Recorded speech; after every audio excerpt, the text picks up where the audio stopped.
Sommet international de la finance, c'est la 12e édition. Et chaque année, nous avons une thématique. Et cette année, nous avons choisi de réfléchir sur le financement des micro, petites et moyennes entreprises. Et pour entamer ce sommet, donc le premier panel, nous allons avoir nos amis de la Banque mondiale qui vont nous permettre de voir ce qui se passe au niveau international, car l'avantage de la Banque mondiale, c'est de travailler sur plusieurs continents, dans plusieurs régions, et de voir ce qui se passe au niveau des micro, petites et moyennes entreprises. On sait qu'il est très important pour le développement d'un pays, que ce soit pour la croissance économique, pour la création d'emplois. Donc, c'est un secteur fondamental.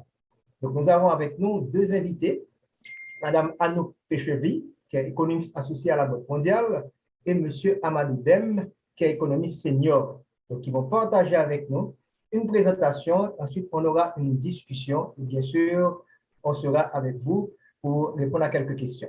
Amadou Dem, je vous remercie pour cette disponibilité et je vous cède le floor. Merci beaucoup, Monsieur Farrell. Bonjour à tous les participants. Monsieur Farrell, c'est vraiment nous qui vous remercions. C'est toujours une opportunité unique que de partager avec vous notre expérience dans les autres pays, dans le monde en général. Donc, nous vous remercions vraiment pour cette invitation à participer au 12e sommet international de la finance. Une première pour moi.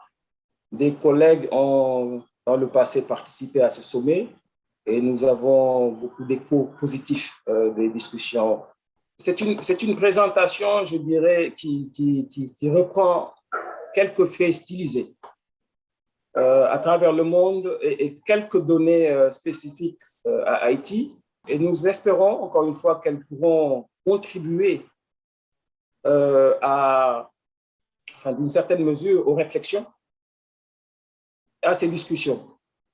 Ce sont des faits stylisés que nous avons tirés de quelques documents, quelques échanges avec certains collègues qui travaillent sur ces thématiques. Et aussi, c'est une présentation qui présente un cadre d'analyse qui nous guide généralement dans le dialogue avec les gouvernements, dans la préparation des projets d'appui au développement du secteur privé et des petites et moyennes entreprises en particulier. Pour ouvrir la présentation, Anouk, si tu veux passer à la première page, très importante parce que je pense qu'avant de rentrer dans le vif du sujet ou dans la discussion, c'est important de discuter en fait les justifications de l'appui aux PME. Qu'est-ce qui justifie l'appui aux PME? Qu'est-ce qui justifie en fait les politiques d'appui des PME? Pourquoi les États interviennent directement pour appuyer le développement des PME? Alors, nous avons deux idées importantes, en tout cas ici, présentées. D'abord, la première idée, c'est que les PME représentent une part importante des emplois dans les pays à faible revenu, en général. Premier point. Deuxième point, c'est que les PME sont confrontées à des défaillances du marché spécifiques à leur taille, ce qui appelle donc un soutien particulier et l'intervention justement de l'État, des États en général. Donc voilà les deux premiers points que je pense sont importants de souligner d'entrée pour pouvoir justifier toutes les actions que nous allons décrire plus tard. Alors par rapport au premier point, par rapport donc à la justification du soutien aux PME, alors ce qu'il veut dire c'est qu'en effet, voilà, les PME sont une importante source d'emploi.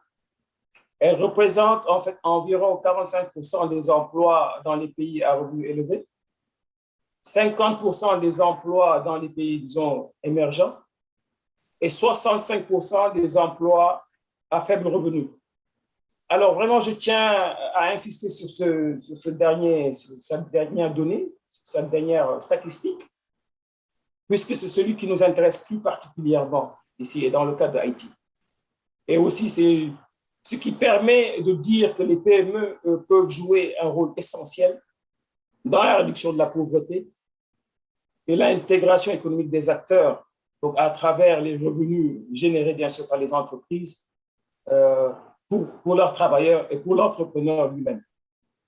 Donc, je pense que c'est un premier point important de rappeler, un premier point, un premier fait stylisé qu'il est important de rappeler.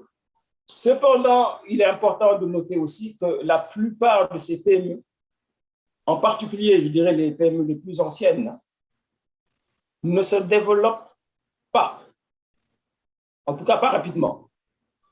Et celles des pays généralement émergents ou des pays à faible revenu se développent beaucoup plus lentement que celles des pays développés.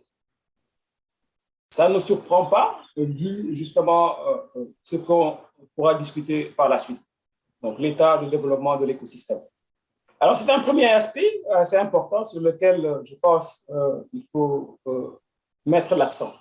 Le deuxième aspect, c'est qu'il y a, bien entendu, parmi ces PME en général, un certain groupe qui peut être considéré comme des entreprises à fort potentiel de croissance, des entreprises qui croient plus rapidement, qui se développent plus rapidement, qui donc ont le potentiel de créer des emplois plus rapidement. Mais malheureusement, cette part d'entreprises, en tout cas la proportion de ces entreprises qui ont un fort potentiel de croissance, qu'on peut appeler et qu'on appelle communément les entreprises gazelles, cette part est généralement minime. C'est-à-dire qu'elle représente en général 10% de la population totale des petites et moyennes entreprises. Donc, je pense que c'est un point important. Encore une fois, une explication des raisons pour lesquelles les États interviennent pour justement accompagner ces entreprises et essayer de grossir, si vous voulez, la part des entreprises qui ont un fort potentiel de croissance et qui génèrent des emplois. Alors, un autre point intéressant à rappeler aussi, le dernier point ici, est que la plupart des pays à faible revenu, des économies émergentes, n'ont pas assez de grandes entreprises. Elles ont un manque relatif de grandes entreprises privées. Tout simplement, comme on l'a dit plus tôt, parce que les PME ne parviennent pas à se développer, elles stagnent. Elles ont du mal donc à passer au stade de grandes entreprises. Alors, c'est important de rappeler ce point parce qu'on sait qu'en général, dans les pays qui se développent rapidement, les pays émergents, disons, à revenus relativement élevés, ces grandes entreprises jouent un rôle important dans l'économie dans la mesure où elles sont plus productives et donc plus compétitives. Donc, ce sont des entreprises, les grandes entreprises en général, qui ont la capacité d'acquérir la technologie, l'innovation et de la diffuser au niveau de l'économie. Donc, je pense que c'est un point important qu'il fallait rappeler, qui est peut-être évident pour la plupart de nos participants ici.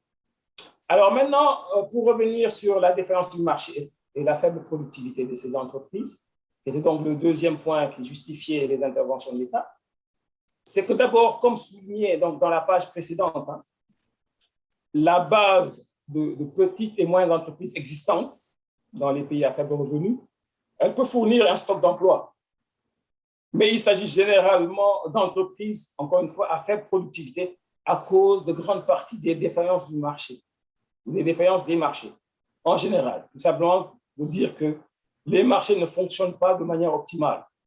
Donc, par conséquent, il faut des interventions de l'État pour essayer de réguler, ou en tout cas stimuler le développement de ces petites et moyennes entreprises. Laissées à elles-mêmes, ces marchés, en tout cas ces marchés laissés à eux-mêmes, ne peuvent pas régler ces problèmes de défaillance qui inhibent donc le développement du secteur des moyennes entreprises. On a donc des défaillances de marché qui expliquent en partie, je dirais, les faibles niveaux de productivité. Et on sait que donc cette productivité, cette faible productivité constitue l'obstacle à la croissance de ces entreprises et donc à la création durable d'emplois, je dirais, plus nombreux et de meilleure qualité. Alors, c'est important, bien sûr, qu'on insiste sur cette notion, ce concept de productivité, dans la mesure où les politiques en faveur des PME doivent se concentrer sur l'amélioration de la productivité totale des facteurs à travers deux aspects, deux éléments. D'abord, les améliorations de la productivité à l'intérieur de l'entreprise. Au niveau de l'entreprise même, il faut qu'il y ait des efforts et des mesures pour stimuler la productivité, pour les permettre d'être plus solides, de se développer et d'être plus compétitifs. Deuxième point, c'est de manière globale. Parce que vraiment, au niveau micro, c'est vrai qu'au niveau de l'entreprise, il faut des des actions pour stimuler la productivité, mais au niveau global, au niveau de l'économie, donc je dirais, il faut aussi des améliorations dans l'allocation des facteurs de production vers les entreprises les plus productives. Et ça, il faut, bien entendu, dans une certaine mesure, une intervention de l'État pour vous assurer que l'allocation des facteurs de production qui peuvent être, ou qui sont en général rares dans nos pays, peuvent être alloués de manière optimale entre les différents acteurs du secteur productif. En gros, il faut tout simplement que les facteurs de production soient, dans la mesure du possible, alloués davantage aux entreprises qui sont les plus compétitives ou qui ont le potentiel d'être plus compétitives. Ça permettra en général et globalement l'augmentation de la productivité globale des facteurs. D'où croissance économique, productivité, compétitivité. Merci. Alors, pour passer maintenant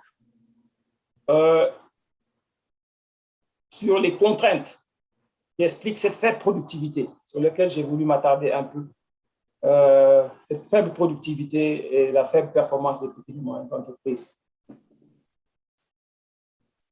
4 principales contraintes qu'on considère en général lorsqu'on définit ou on réfléchit sur le cadre d'analyse de l'écosystème des petites et moyennes entreprises. Première contrainte, c'est l'environnement des affaires, bien entendu. Deuxième contrainte, les faibles capacités des entreprises. Troisième contrainte, les difficultés d'accès au marché. Et enfin, quatrième, principale contrainte, les difficultés d'accès au financement. Pour revenir maintenant sur ces différentes contraintes et vous fournir un peu plus d'éléments, un peu plus de détails pour susciter la discussion qui va suivre. C'est par rapport à la première contrainte, à l'environnement des affaires. Donc, on peut souligner 2 principaux problèmes. Premièrement, c'est que les entrepreneurs sont confrontés à des coûts élevés pour faire des affaires. Pas surprenant. Alors, ces coûts élevés contraignent l'entrée et la croissance des entreprises. L'entrée des entreprises veut dire tout simplement qu'on est dans une situation où, à cause de la difficulté de faire des affaires, en tout cas de débuter une activité économique, des entrepreneurs potentiels qui sont compétents, qui ont de bonnes idées, ont du mal à se lancer dans les affaires. Tout simplement parce que vous avez des réglementations excessives, un manque tout simplement de sécurité juridique, sécurité juridique en général, qui se traduit par des incohérences ou la complexité des lois et règlements et leurs changements fréquents. Des lourdeurs administratives, bien entendu aussi pour ces entreprises qui cherchent, en tout cas les entrepreneurs qui cherchent à créer une entreprise ou celles qui existent déjà, qui ont du mal vraiment à gérer la bureaucratie pour être terre à terre. Alors, deuxième aspect important de l'environnement des affaires, c'est bien entendu la qualité des services d'infrastructure. La qualité des services d'infrastructure, il est clair qu'en général, dans les enquêtes qu'on effectue au niveau de la Banque mondiale auprès des entreprises, c'est un problème qui ressort très souvent, en tout cas dans les pays à faible revenu, comme, je dirais, un des 5 premières contraintes pour le développement du secteur privé. Donc, les infrastructures, bien sûr, couvrent les transports, l'énergie, le numérique, l'eau. Ils sont tous des facteurs de production essentiels, mais malheureusement, ils ne sont pas forcément faciles d'accès dans nos pays, dans les pays à faible revenu. Donc c'est le premier aspect, la première principale contrainte pour le développement des petites et moyennes entreprises. Deuxième élément, c'est par rapport aux capacités des entreprises. Et là, le principal problème auquel généralement les entreprises sont confrontées, on est confronté en général, d'après l'expérience qu'on a dans la plupart des pays où on travaille, ce sont les faibles compétences managériales et la faible adoption de technologies. Ce qui, bien entendu, affecte la productivité de l'entreprise. C'est très évident. Mais très souvent, les entreprises sont confrontées, c'est ce qui explique d'ailleurs cette faiblesse des compétences managériales et la faible adoption des technologies. Très souvent, ces entreprises sont confrontées à un manque d'offres de services non financiers, ce qui constitue une défaillance du marché importante. Encore une fois, ce qui explique quelquefois l'intervention de l'État pour stimuler l'accès aux services non financiers. Alors maintenant, par rapport à la troisième principale contrainte qui porte sur l'accès au marché.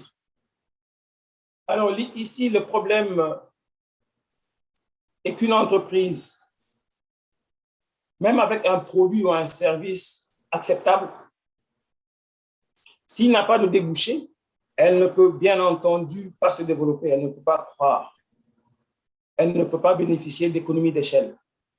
Et c'est très souvent un problème auquel les entreprises sont confrontées dans les pays à faible revenu.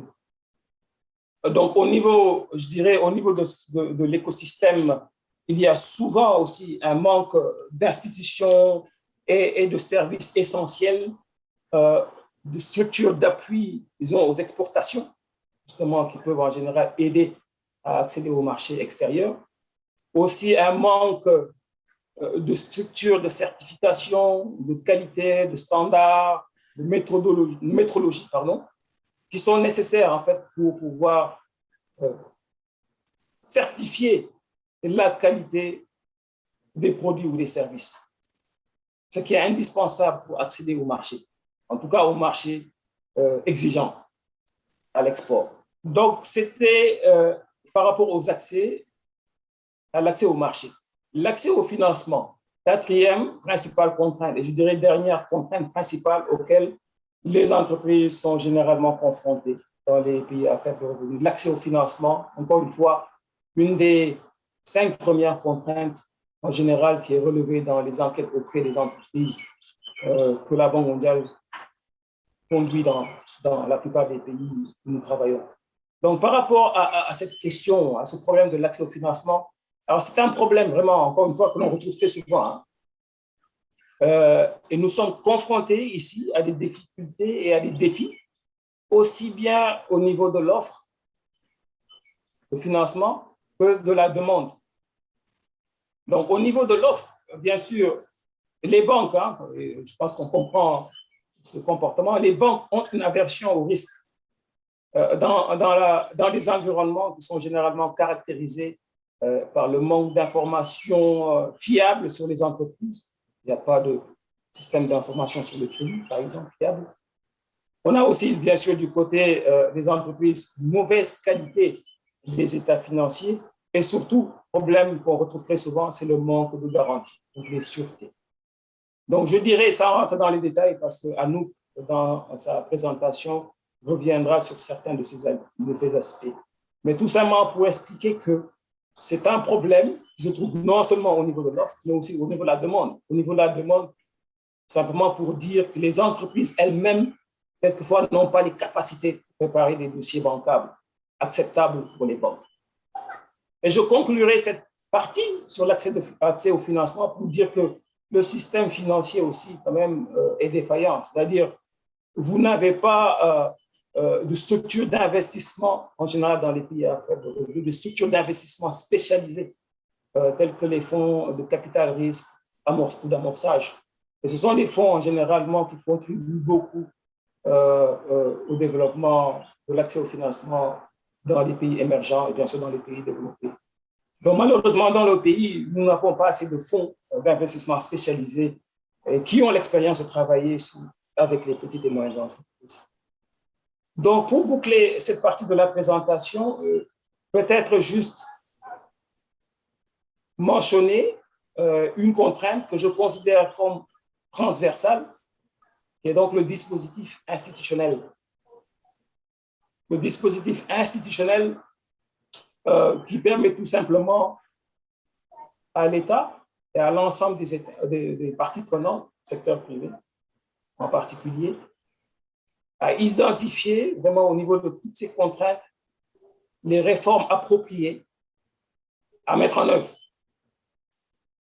Alors, le dispositif institutionnel est défaillant dans la mesure où, par exemple, dans la plupart de nos pays, nous n'avons pas vraiment les plateformes de dialogue public-privé, en général, qui sont considérées comme très utiles pour justement aider dans l'identification et la mise en œuvre des réformes pour petites et moyennes entreprises. Donc, c'est un point sur lequel on pourra discuter par la suite, mais c'est vrai que même si on identifie bien toutes les contraintes auxquelles le secteur privé est confronté et qu'on n'a pas les capacités au niveau de l'administration, au niveau du secteur privé, à s'attaquer à ces problèmes de manière systématique, malheureusement, les écosystèmes dans lesquels nos petites et moyennes entreprises évoluent resteront, je dirais, de mauvaise qualité. Et nous pourrons donc par conséquent pas contribuer au développement des PME à travers une grande productivité et une amélioration de leur conduite. Bonjour à tous, je suis très honorée d'être ici pour discuter des MPME en Haïti et comment elles se développent par rapport à d'autres exemples au niveau mondial.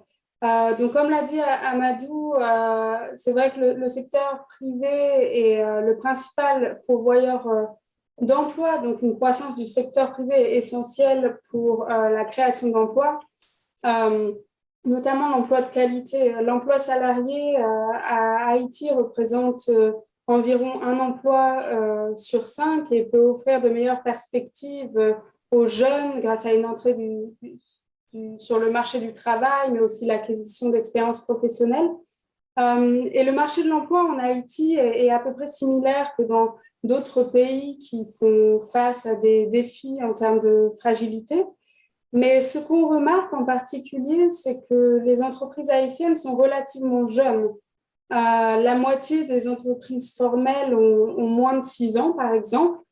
Et ceci signifie qu'il est relativement facile de créer une entreprise en Haïti, mais il est difficile de la faire grandir, et ce, à cause de contraintes spécifiques. Il y a 2 éléments clés qui pourraient débloquer la croissance des MPME.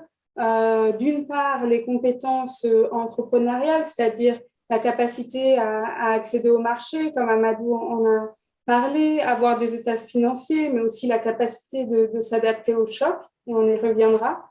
Et d'une autre part, pour débloquer cette croissance des PME, l'accès au financement est essentiel.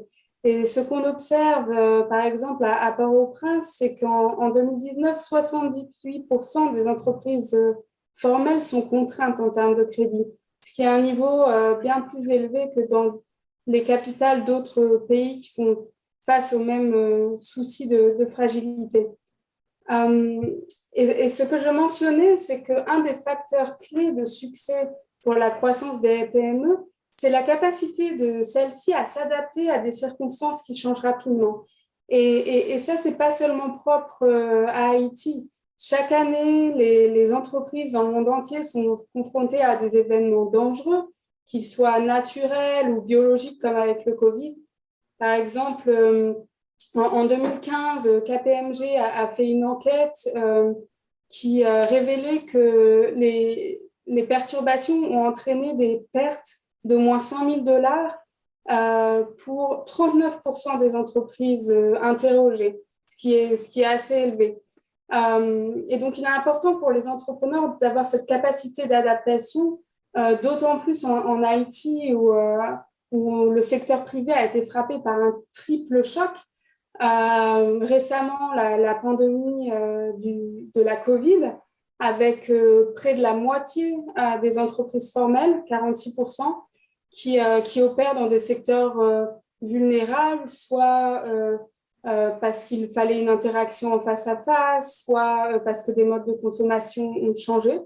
Et la COVID-19 permet de s'inspirer de l'expérience mondiale, puisque les entreprises ont subi ces conséquences dans de nombreux pays.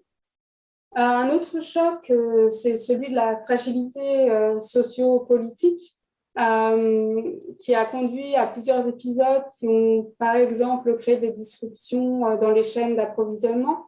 En 2019, on estimait que 57% des entreprises formelles haïtiennes ont été exposées à la violence. Et on verra par la suite que la capacité d'innovation des firmes est clé pour pouvoir s'adapter à ces circonstances qui changent. Et enfin, les risques naturels. Et bien sûr, on a tous à l'esprit le séisme d'août dernier, qui a eu comme répercussion des dommages et des pertes significatives pour le secteur productif. Et on a aussi appris qu'il fallait adapter la réponse aux entreprises détenues et gérées par les femmes. Et ceci est parce que dans les départements qui ont été touchés, 70% des entreprises qui ont subi des dommages étaient détenues par les femmes. Donc, qu'est-ce que l'expérience internationale, en fait, nous apprend sur la résilience de ces entreprises? Ce qu'on a observé, par exemple, avec la crise du Covid, c'est que les petites et moyennes entreprises sont plus susceptibles d'avoir fermé de manière permanente que les entreprises larges. Et ça fait référence aux besoins spécifiques des PME qu'Amadou a mentionné, qui vont avoir plus de difficultés dans leur accès au financement, adopter des nouvelles pratiques, couvrir leurs besoins en fonds de roulement. Et donc, ils sont plus susceptibles de fermer. Alors, il y a eu 3 faits marquants qu'on a observés dans l'étude de la réaction des PME à l'échelle globale. La première, c'est que les entreprises qui avaient des pratiques de gestion structurées ont eu des répercussions moindres sur leurs ventes, notamment dans le secteur manufacturier. Donc, je parle de pratiques de gestion bien connues, de mise en place d'incitations, par exemple, ou de nouveaux modèles de production. Le second point, et je pense qu'on l'a vu de manière internationale, c'est aussi adopter les technologies numériques pour renforcer la résilience, parce qu'encore une fois, ces technologies permettent d'adopter des nouveaux modèles de production ou de vente qui vont pouvoir s'adapter à des circonstances changeantes. Et enfin, il y a eu la réponse des gouvernements pour soutenir ces PME et qui doit être adaptée aux besoins des PME dans chaque pays, notamment pour financer les besoins en fonds de roulement qui se sont vite manifestés. Donc, ça, c'est l'expérience qu'on a eue grâce, si je puis m'exprimer ainsi, à la COVID, mais on a aussi d'autres expériences face aux risques sociopolitiques qui nous montrent qu'il y a des solutions pour s'adapter. Le premier exemple que je voudrais partager avec vous, c'est l'adoption de plans de continuité d'activité. Si on prend l'exemple des entreprises tchétchènes, par exemple, on voit que l'adoption de ces plans de continuité en cas de choc a amélioré la conscience du risque des employés, mais aussi le prestige des entreprises. En Jordanie, on a vu que les banques qui ont adopté ces plans de continuité ont obtenu des avantages financiers, mais aussi financiers en termes d'efficacité de leur processus. Et ce qu'on observe en Haïti, c'est que seulement 23% des firmes dans le formel, dans le département de l'Ouest, ont mis en place certains de ces plans.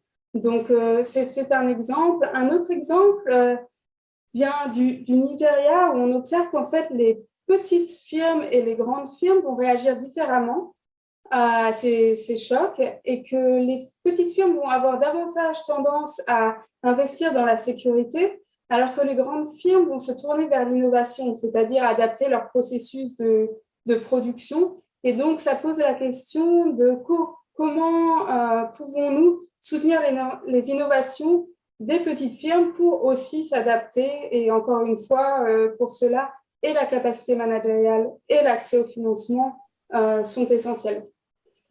Je voudrais aussi mentionner une opportunité à la fois au niveau global, mais aussi au niveau d'Haïti, c'est l'entrepreneuriat féminin, qui a un potentiel sous-exploité. Par exemple, le McKinsey Global Institute avait calculé que si les femmes participaient autant que les hommes dans l'économie, cela ajouterait 26% au PIB annuel de l'économie internationale. Alors, la bonne nouvelle, c'est qu'en Haïti, les femmes jouent un rôle extrêmement important déjà dans l'entrepreneuriat par rapport à ce qu'on observe dans d'autres pays fragiles. Par exemple, 54% des firmes formelles de plus de 4 employés ont une femme propriétaire, ce qui est un niveau bien plus élevé qu'ailleurs.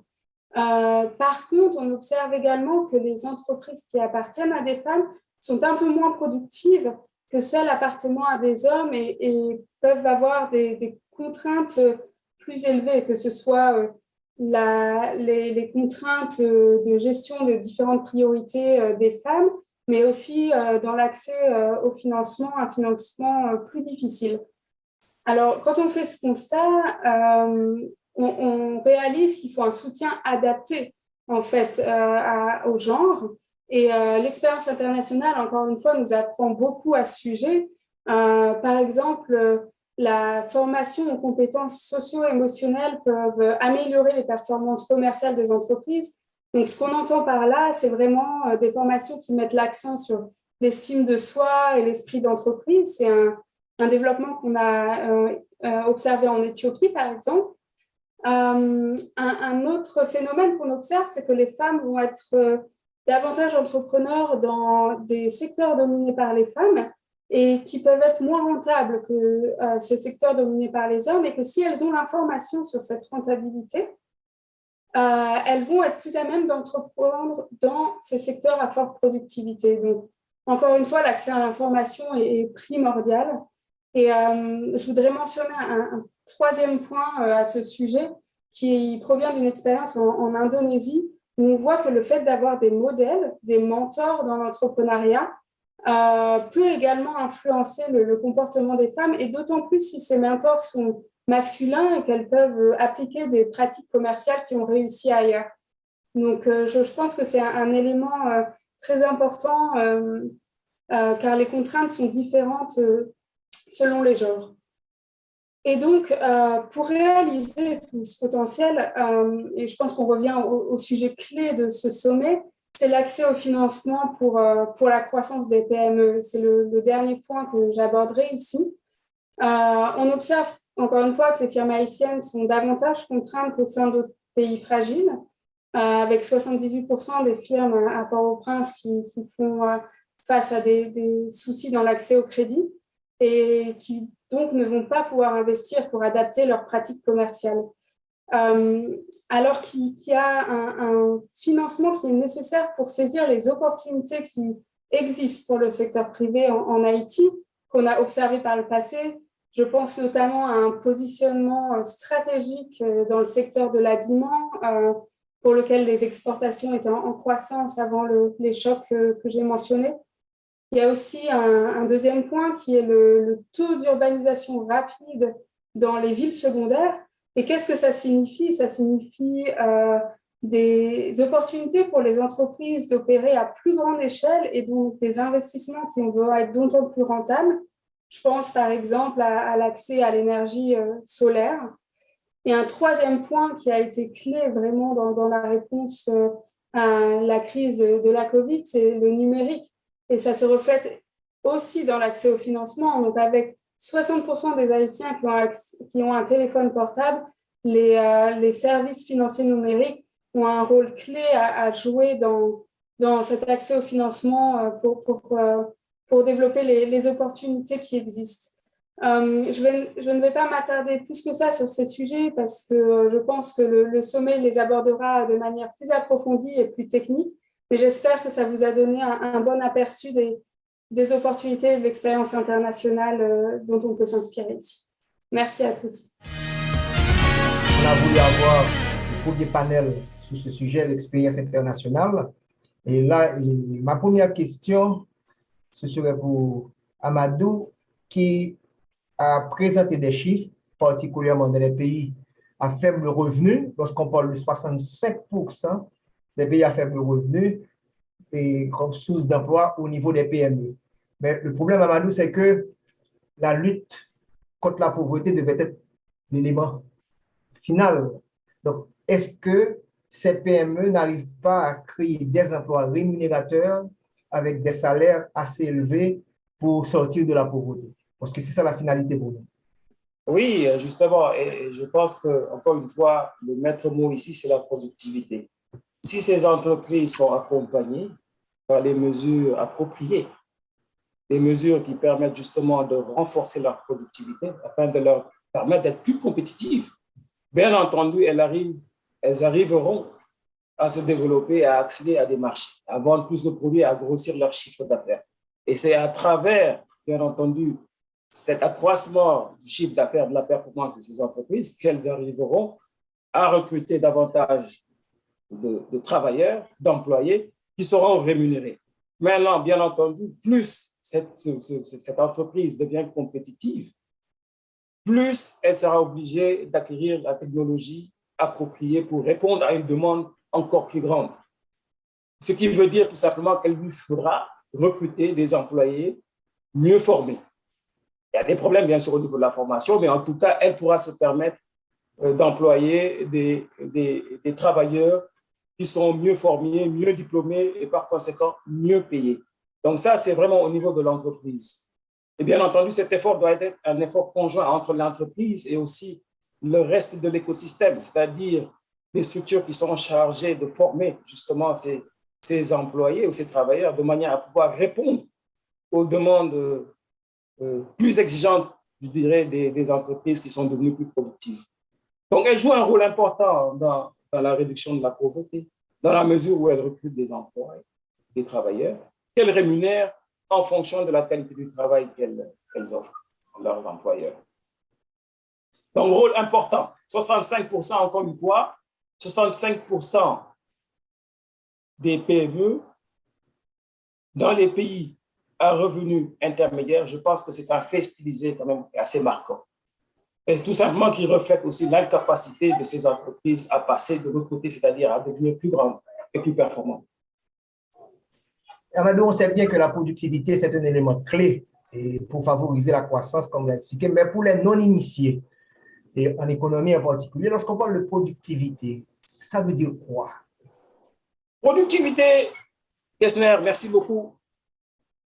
Une meilleure utilisation des facteurs de production, l'accès aux facteurs de production qui vous permet de mieux vous organiser et d'avoir la technologie nécessaire pour pouvoir produire en plus grande quantité avec moins de ressources. Vous économisez, en fait, tout simplement parce que vous êtes plus efficace. C'est la définition toute simple de la productivité. Vous accumulez du capital, vous accumulez du travail, vous accumulez de la terre, tous les facteurs de production qui rentrent dans une fonction de production, vous devez être en mesure de bien les utiliser de manière optimale, de manière à ce qu'elles génèrent un niveau de production plus élevé que si vous n'étiez pas bien organisé.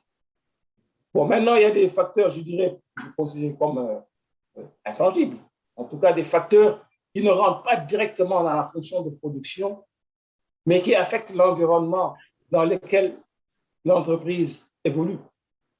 On a beaucoup parlé des défaillances du marché, les market failures en anglais.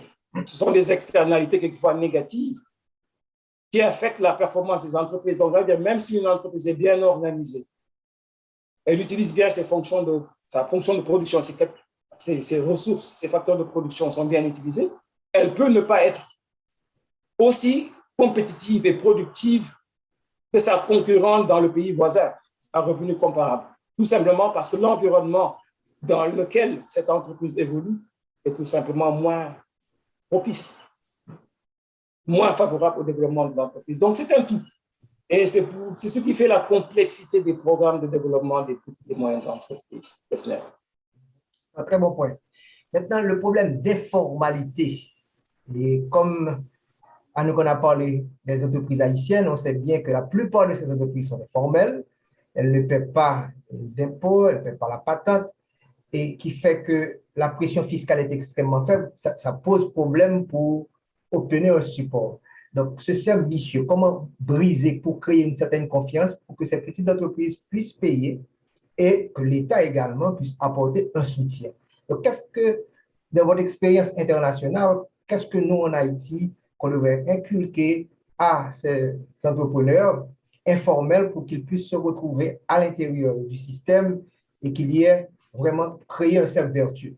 Je vais répondre à cette question. Merci, c'est un très bon point. Et en effet, la grande majorité du secteur privé en Haïti, mais également dans de nombreux pays émergents, est principalement composé d'entreprises formelles. Et comme vous l'avez mentionné, Monsieur Farrell, c'est un cercle vicieux. C'est-à-dire que, encore une fois, je pense qu'il est important de mettre en avant la croissance et la productivité des entreprises et que c'est tout un écosystème qui fait que l'on va briser ce cercle vicieux.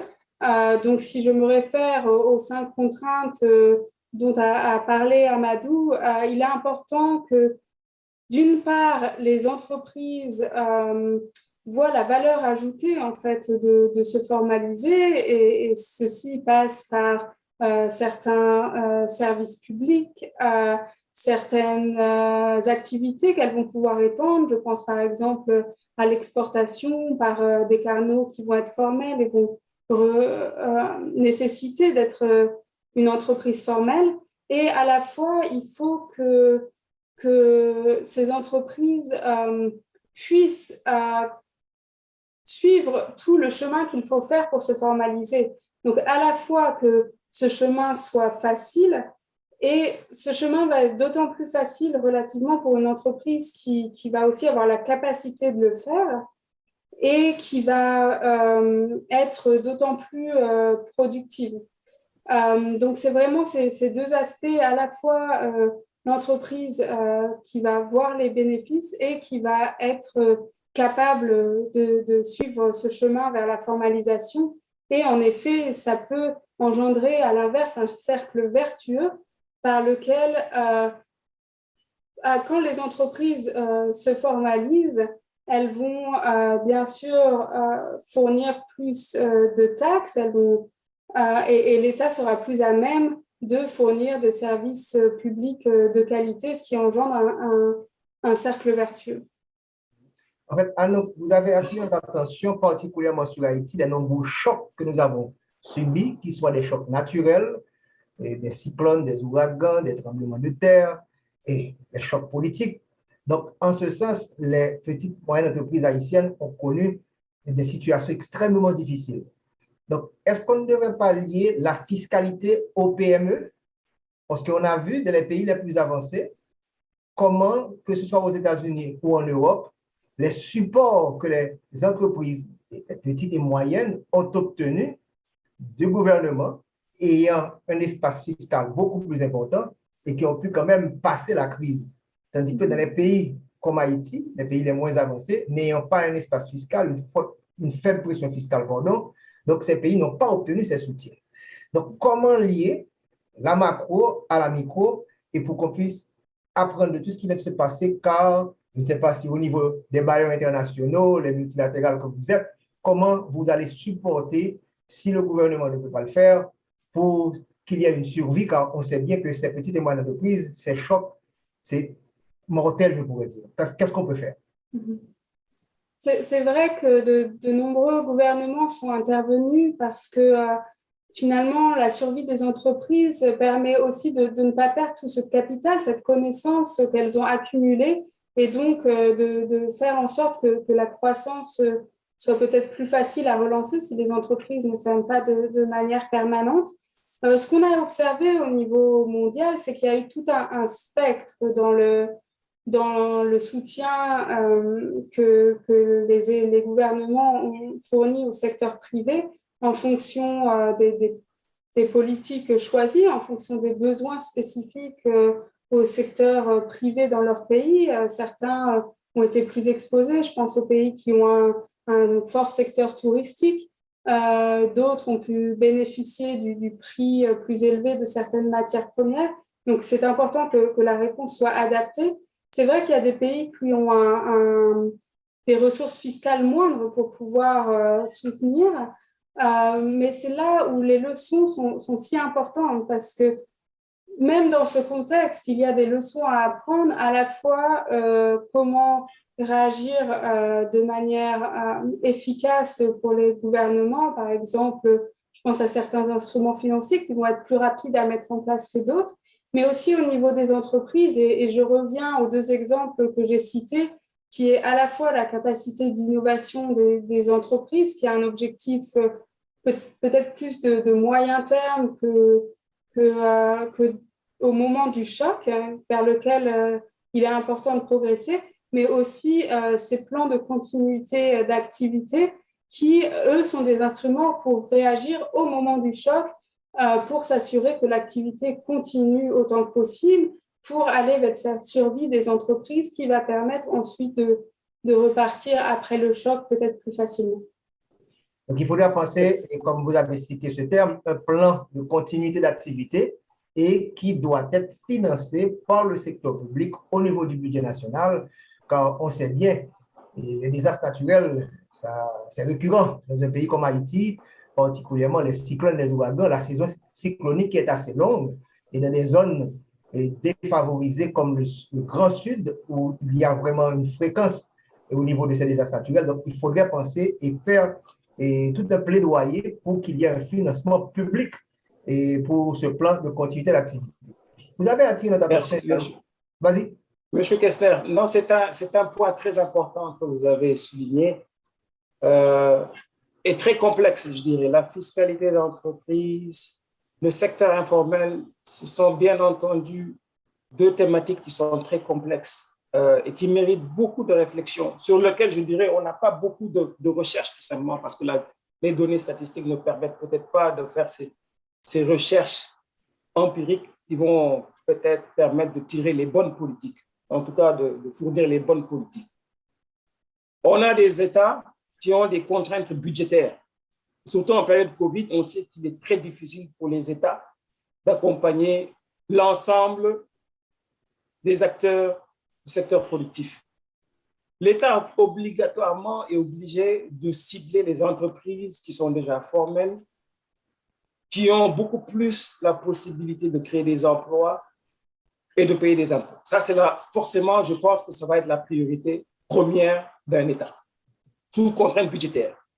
Mais nous avons constaté avec cette crise Covid quand même que par souci de protection sociale, l'État est obligé aussi de s'intéresser davantage au secteur informel, parce que quand même le secteur informel emploie un grand nombre de la population, un grand nombre de travailleurs.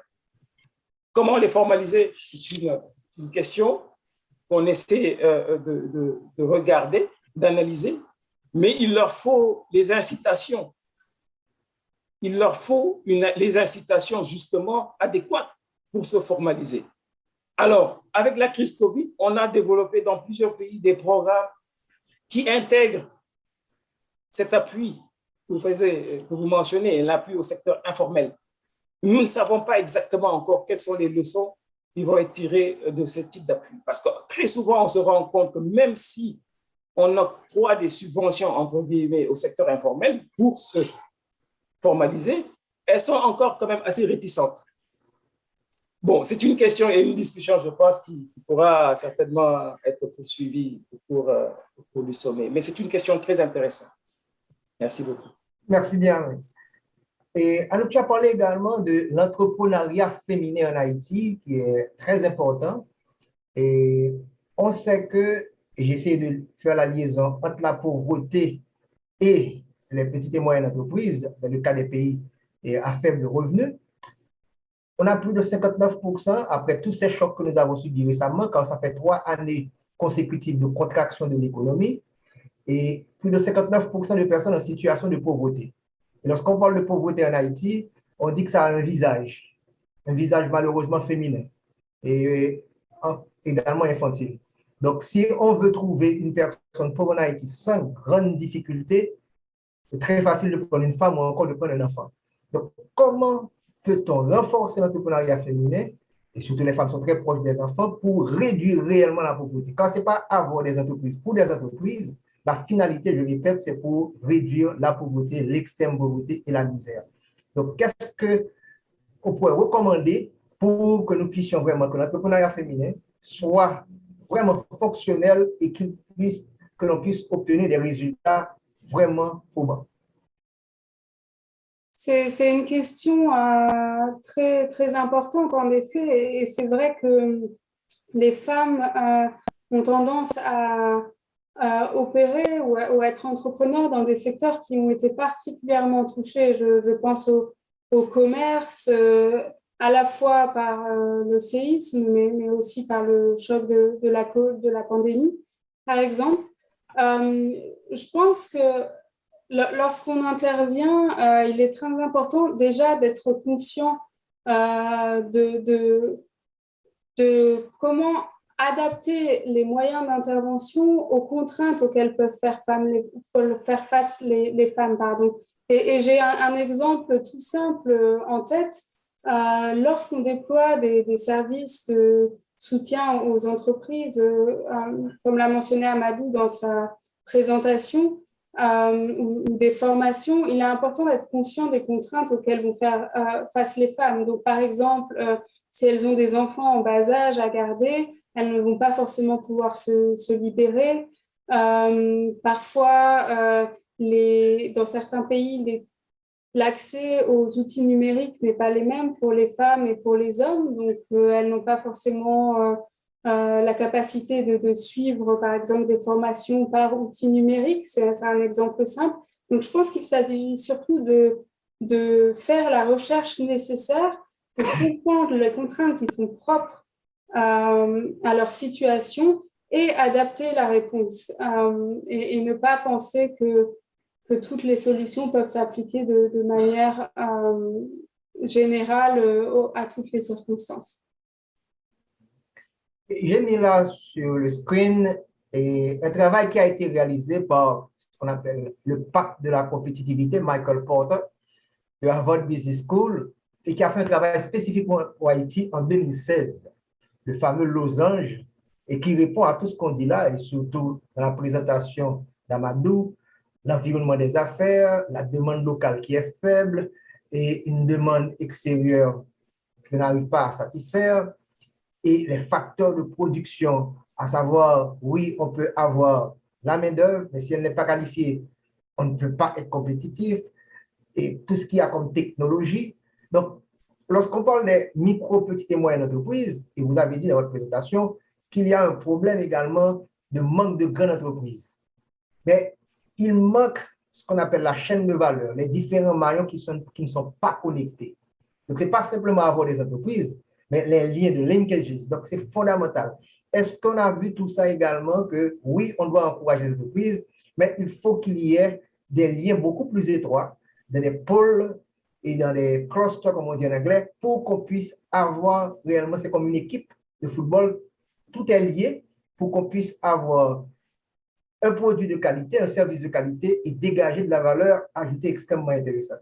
Donc là, pour résumer tout ça, parce qu'on ne veut pas simplement encourager la création d'entreprises, mais il y a une certaine complexité. Comment encourager les entreprises à travailler ensemble, à se connecter, les micros, les petites, les moyennes et les grandes, pour attaquer les marchés internationaux qui ne sont pas trop faciles à pénétrer en quelque sorte.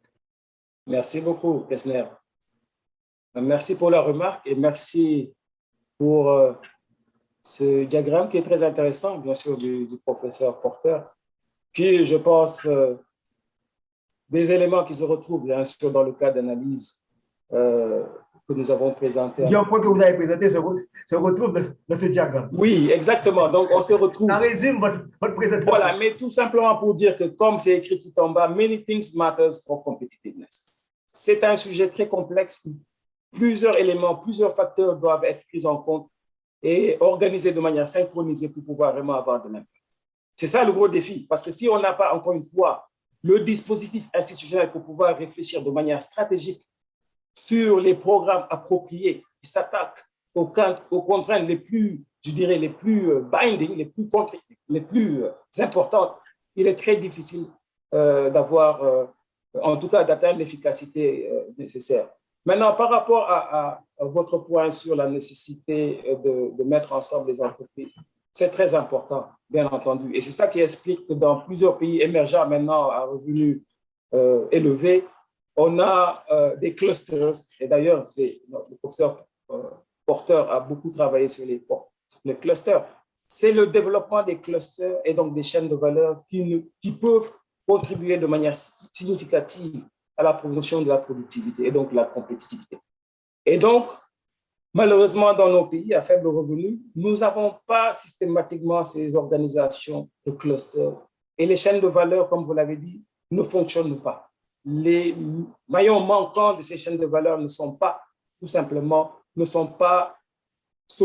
solidifiés. Et la raison principale, c'est qu'on n'a pas les alliances stratégiques qu'il faut en général pour développer de manière systématique les chaînes de valeur. Mais je dirais que, et c'est un point qu'on a rapidement souligné dans la présentation, il n'y aura pas de développement de chaînes de valeur, pas de développement de clusters, donc pour mettre ensemble toutes ces entreprises auxquelles vous faites allusion, si, encore une fois, il n'y a pas un bon système de dialogue privé-privé, c'est-à-dire au niveau du secteur privé, vous qu'il y ait des plateformes de dialogue privé-privé pour collaborer afin d'avoir des économies d'échelle. Il n'y a non seulement pas le système ou la plateforme de dialogue privé-privé, mais aussi il n'y a pas la plateforme de dialogue public-privé qui permet tout simplement aux acteurs du secteur privé de discuter régulièrement avec les acteurs du secteur public afin d'identifier ensemble les principaux problèmes qui freinent le développement des clusters, des grappes donc, et des chaînes de valeur. Donc, encore une fois, pour dire que c'est un système assez complexe et tous les ingrédients qui ont été présentés et que vous présentez ici dans ce diagramme doivent se retrouver et être analysés de manière, je dirais, systématique afin d'avoir une solution appropriée pour le pays, avec les contraintes, bien sûr, budgétaires qu'on connaît pour ces pays à faible revenu. Vous avez attiré notre attention sur l'importance du dispositif institutionnel. Donc, le secteur public, l'administration publique, le gouvernement, les acteurs publics, les institutions, le Parlement. Donc, c'est fondamental. Institutions matter, comme on dit en général, pour qu'on puisse réellement assurer le développement. Le secteur privé doit s'en charger de la création de richesses, création d'emplois, mais on ne peut pas s'en passer du secteur public. Effectivement, dialogue public-privé essentiel, un élément essentiel du dispositif institutionnel, justement pour accompagner le développement du secteur privé et des petites et moyennes entreprises. Mais comme je le disais plus tôt, nous sommes confrontés à des difficultés particulières dans les pays à faible revenu parce qu'en général, même le dialogue privé-privé ne fonctionne pas. Le secteur privé ne travaille pas ensemble. Et pour l'organisation de clusters d'entreprises donc du même secteur, en tout cas d'entreprises complémentaires, il faut qu'il y ait un dialogue entre le secteur privé, entre les acteurs du secteur privé, pour qu'ils se mettent ensemble afin de dégager des économies d'échelle.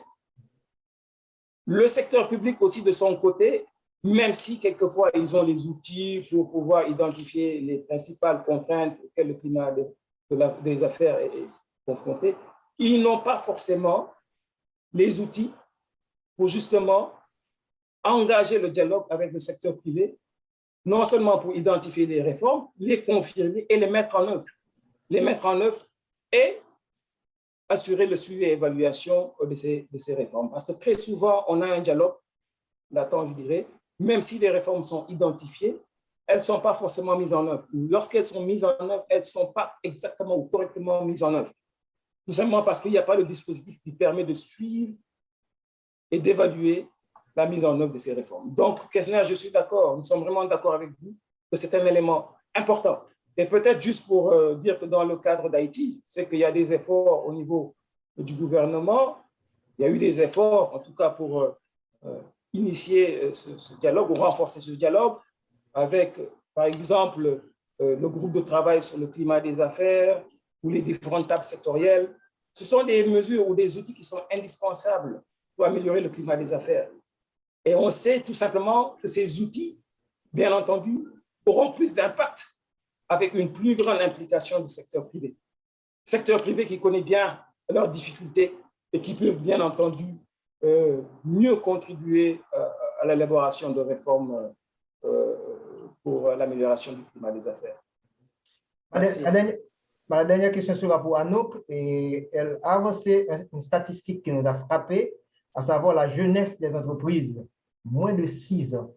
Est-ce qu'on a pu trouver les causes de une telle jeunesse, quand ça pose problème, 6 ans, c'est rien du tout dans la vie d'entreprise. Donc, pourquoi on n'arrive pas à dépasser un seuil de 10, 15, 20 ans? C'est une excellente question. Et en effet, les entreprises sont plus jeunes en Haïti que dans ce qu'on observe dans d'autres pays qui pourtant font face à certaines causes de fragilité également. Donc, c'est vraiment l'aspect de croissance, c'est-à-dire que les entreprises ne vont pas réussir à croître et à survivre dans la durée. Et je pense qu'on revient sur les problèmes de productivité, c'est-à-dire que il est peut-être relativement aisé de commencer une entreprise en Haïti, et donc ce qui est une bonne chose, hein, ça veut dire qu'il peut y avoir un entrepreneuriat actif, mais je pense qu'on revient aux contraintes qui ont été présentées dans la présentation pour soutenir la productivité, et c'est un ensemble de cet écosystème qui doit être développé pour soutenir la croissance des firmes. Alors, en effet, les chocs répétés peuvent être une barrière à cette croissance, mais c'était quelque chose qu'on observait avant aussi les chocs récents. Donc, c'est peut-être plus des éléments structurels qu'il faut mettre en œuvre. Grand merci à la Banque mondiale, à Anouk Pécheville, économiste associé à cette institution, à Amadou Dem, économiste senior, pour cette présentation mise en contexte, je pourrais dire, du sommet, puisque c'est financer les micro, petites et moyennes entreprises. On a pu voir ce qui se passe non seulement à l'extérieur, mais également en Haïti. Donc, je pense qu'il y a eu beaucoup d'informations qui ont été données et ça facilitera, je pourrais dire, le débat et la discussion. Merci.